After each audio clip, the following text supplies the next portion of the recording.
Sempat khawatir terkena radiasi, warga bersedia tiang listrik di tengah jalan Prancis dipindahkan ke pinggir jalan. Puluhan tiang listrik yang berdiri di tengah jalan di Jalan Raya Prancis, Kecamatan Kosambi, Kabupaten Tangerang akan segera dipindahkan. Diketahui, tiang-tiang kabel listrik dan kabel utilitas ini berderet di tengah jalan bagian utara Tangerang.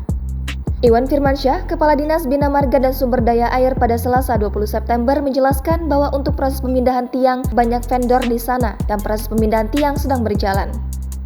Warga diketahui sempat khawatir akan terkena radiasi apabila tiang dipindahkan ke pinggir jalan.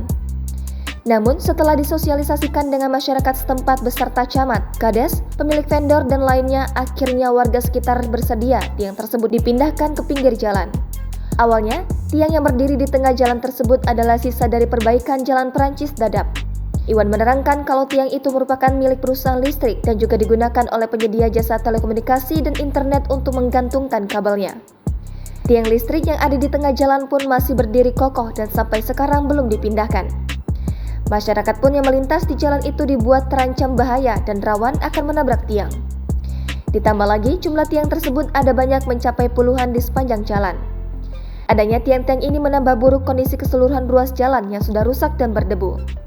Masih berdirinya tiang-tiang itu, warga menganggap perbaikan jalan tidak berguna. Sebab kondisi jalan tetap macet akibat tiang yang masih bertengger tegap menghalangi kendaraan melintas.